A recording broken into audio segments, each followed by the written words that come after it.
Hello friends, welcome back to EV news. ఈ వీడియోలో మనము మారుతి తరపున వస్తున్న మొదటి ఎలక్ట్రిక్ కార్ గురించి తెలుసుకున్నాం. అదేవిధంగా టాటా తరపున రాబోయే నెక్స్ట్ ఎలక్ట్రిక్ కార్ గురించి తెలుసుకుందాం. దీనితో పాటు ఎలక్ట్రిక్ వెహికల్ కోసము మోటార్ ని మ్యానుఫ్యాక్చరింగ్ చేసే కంపెనీకి ఫండ్ కూడా లభించింది. వీటన్నిటితో పాటు ఈ రోజటి ఈవీ అప్డేట్స్ గురించి డీటెయిల్ గా ఈ వీడియోలో తెలుసుకుందాం. మరి దానికన్నా ముందు welcome back to Shabu EV channel లో మొదటిసారిగా వచ్చినట్లయితే ఛానల్ ని సబ్స్క్రైబ్ చేసుకోండి. ఇటువంటి డైలీ ఈవీ వీడియోస్ మీకు అందుతూ ఉంటాయి. అదేవిధంగా వీడియో నచ్చినట్లయితే లైక్ అండ్ షేర్ చేయడం మాత్రం మరవకండి. ఇక ఆలస్యం చేయకుండా మొదలెడదాం. అయితే ఫ్రెండ్స్, ఫస్ట్ న్యూస్ చూసుకున్నట్లయితే మారుతి సుజుకి తన మొదటి ఎలక్ట్రిక్ కార్ ఈ విటారాని ఇప్పుడు జనవరిలో జరగబోయే ఎక్స్పోలో తీసుకురాబోతుంది. అయితే Maruti Suzuki battery electric vehicle కోసం అని ఒక కొత్త హార్ట్ టెక్ ఈ ప్లాట్ఫామ్ ని డెవలప్ చేయడం జరిగింది. మరి ఈ ప్లాట్ఫామ్ డెవలప్ చేయడానికి టొయోటాతో పార్ట్నర్షిప్ చేయడం జరిగింది. అంటే టొయోటా మారుతి సుజుకి రెండు కలిపి మారుతి సుజుకి ఎలక్ట్రిక్ వెహికల్ కోసం అని ఒక కొత్త ప్లాట్ఫామ్ ని డెవలప్ చేశారు. అంతేకాకుండా మారుతి ఈ విటారాలో 4 వీల్ డ్రైవ్ సిస్టమ్ కూడా ఉండబోతుందని చెప్తున్నారు. అయితే 2 బ్యాటరీ వేరియంట్ లో ఈ విటారా రాబోతుంది. అయితే బేస్ వేరియంట్ లో 49 కిలోవాట్ అవర్ బ్యాటరీ తోటి వస్తుంది. అదే విధంగా టాప్ ఎండ్ వేరియంట్ లో 61 కిలోవాట్ అవర్ బ్యాటరీ రాబోతుంది. అయితే ఈ 61 కిలోవాట్ అవర్ బ్యాటరీతో 2 డ్రైవ్ సిస్టమ్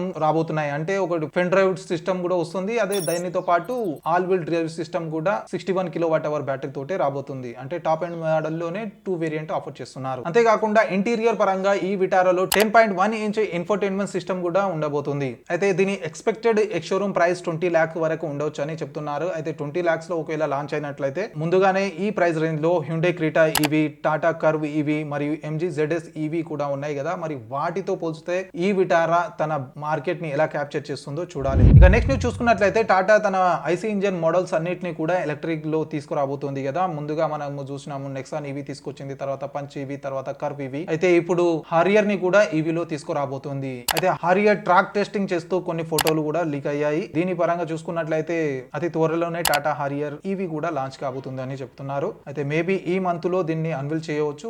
దీని తర్వాత అతి త్వరలోనే దీన్ని లాంచ్ కూడా ఉండబోతుంది. అయితే పర్ఫార్మెన్స్ వైజ్ టాటా హారియర్ లో dual motor all wheel drive system ఉండబోతుందని చెప్తున్నారు. మరి చూడాలి. ఇంతకుముందు మనం చూసుకున్నట్ల ఈ విటారాలో కూడా ఆల్ వీల్ డ్రైవ్ సిస్టమ్ దొరుకుతుంది. ఇప్పుడు మరి టాటా హారియర్ లో కూడా ఆల్ వీల్ డ్రైవ్ సిస్టమ్ దొరుకుతుంది. అంటే సేమ్ ప్రైస్ సెగ్మెంట్ లో వచ్చినట్లయితే ఈ రెండింటికి కూడా కాంపిటీషన్ ఏర్పడుతుందని అనుకుంటున్నాను. మేబీ ఇప్పుడు జరగబోయే ఎక్స్పోలో టాటా హారియర్ గురించి ఏదైనా న్యూస్ రావచ్చు. అయితే ఫ్రెండ్స్, ఇండియాలో ప్రస్తుతం ఎలక్ట్రిక్ వెహికల్ యొక్క మార్కెట్ చాలా వేగంగా పెరుగుతుంది. ఇప్పుడు అన్ని వెహికల్స్ కొత్తగా ఉన్నాయి కాబట్టి ఈ వేస్టేజ్ అంత కనిపించదు. అంటే ఎలక్ట్రిక్ వెహికల్ వేస్టేజ్ అంత కనిపించదు. కాకపోతే 5-6 సంవత్సరాలు అయిందంటే ఎలక్ట్రిక్ వెహికల్ లో వేస్టేజ్ అనేది చాలా పెరగనుంది.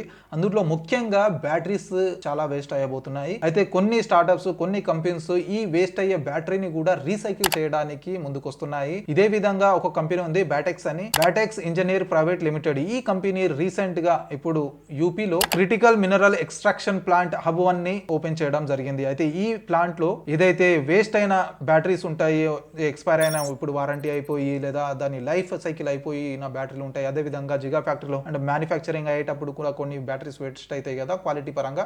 మరి ఆ బ్యాటరీలు అన్నిటిని కలెక్ట్ చేసి ఆ బ్యాటరీలో ఉన్న మినరల్స్ అన్నిటిని ఎక్స్ట్రాక్ట్ చేయనున్నారు. అంటే అందులో బ్యాటరీలో లిథియం, కోబాల్ట్, నికెల్, మెగ్నీషియం లాంటి మినరల్స్ ఉంటాయి కదా, వాటన్నిటిని ఎక్స్ట్రాక్ట్ చేయనున్నారు. ఆ ఎక్స్ట్రాక్ట్ చేసిన మినరల్స్ ని మళ్ళీ యూజ్ చేసుకోవచ్చు. దీని వల్ల బ్యాటరీ వేస్టేజ్ చాలా వరకు తగ్గిపోతుంది. అదే విధంగా బ్యాటరీలు మన ఇండియాలోనే మ్యానుఫ్యాక్చరింగ్ అవుతున్నాయి కాబట్టి మనం పక్క దేశాల మీద డిపెండెన్సీ కూడా తగ్గునుంది. దానితో పాటు బ్యాటరీ ప్రైస్ కూడా తగ్గనుంది. ఇక నెక్స్ట్ న్యూస్ చూసుకున్నట్లయితే ఫండింగ్ కి సంబంధించిన న్యూస్ ఉంది. ఎలక్ట్రిక్ 2 వీలర్ మరియు 3 వీలర్ కోసము మోటార్ మ్యానుఫ్యాక్చరింగ్ చేసే నక్షత్ర ల్యాబ్స్ కి సీడ్ ఇన్వెస్ట్మెంట్ లభించింది. అయితే ఈ ఫండింగ్ లో చాలా పెద్ద కంపెనీస్, మరి అదే విధంగా చాలా స్టార్ట్అప్స్, చాలా పెద్ద కంపెనీస్ స్టేక్ హోల్డర్స్ ఉంటారు కదా, వాళ్ళందరూ కూడా ఇన్వెస్ట్ చేయడం జరిగింది. అయితే ఎంత సీడ్ ఫండ్ లభించింది, ఏ కంపెనీ ఎంత ఇన్వెస్ట్ చేసిందో వీళ్ళు అన్వీల్ చేయలేదు. అయితే నక్షత్ర ల్యాబ్ ఈ ఫండ్ ని R&D ఇన్నోవేషన్ లో మరియు ప్రొడక్షన్ ని పెంచడానికి ఉపయోగించనుంది. అయితే ఇప్పటి వరకు నక్షత్ర ల్యాబ్ 2 వీలర్ 3 వీలర్ లో యూజ్ అయ్యే అడ్వాన్స్ ఎక్సెల్ ఫ్లెక్స్ మోటార్స్ ని డెవలప్ చేయడం జరిగింది.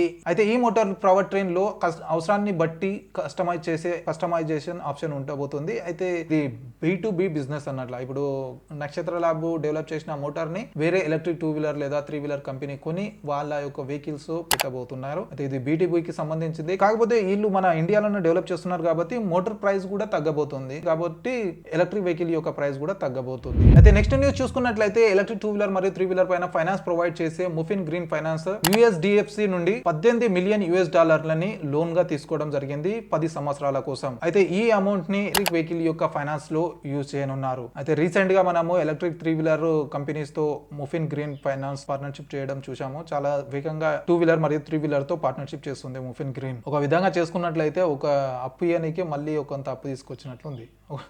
అంటే ఫైనాన్సింగ్ కంపెనీ కదా ముఫిన్, దానికి కూడా ఫైనాన్సింగ్ ఇప్పుడు లోన్ అవసరం పడింది అన్నమాట. ఈ విధంగా డెవలప్ అవుతున్నాయి. మరి ఈవీ వెహికల్స్ పైన స్టార్టింగ్ లో అయితే ఫైనాన్స్ ఆప్షన్స్ ఉండకపోతుండే, కాకపోతే ఇప్పుడు లీడింగ్ కంపెనీస్ ఏదైతే ఫైనాన్సింగ్ కంపెనీస్ ఉన్నాయో అవి కూడా ఫైనాన్స్ ప్రొవైడ్ చేస్తున్నాయి. దానితో పాటు కొత్త స్టార్ట్అప్స్ కూడా ఫైనాన్స్ ప్రొవైడ్ చేస్తున్నాయి. అయితే ఈజీ అయిపోయింది, ఈజీ టు యూజ్ అయిపోయినాయి ఎలక్ట్రిక్ వెహికల్, నార్మల్ వెహికల్ లాగానే అయిపోయినాయి. కాకపోతే డిసెంబర్ నెలలో కొంచెం సేల్స్ తగ్గిపోయినాయి ఎలక్ట్రిక్ 2-వీలర్స్. వీడియో చూడకపోతే ఐకార్డ్ లో ఉంటుంది, వీడియో చూడండి. అయితే ఫ్రెండ్స్ ఇవి ఈ రోజటి ఎలక్ట్రిక్ వెహికల్ యొక్క అప్డేట్స్.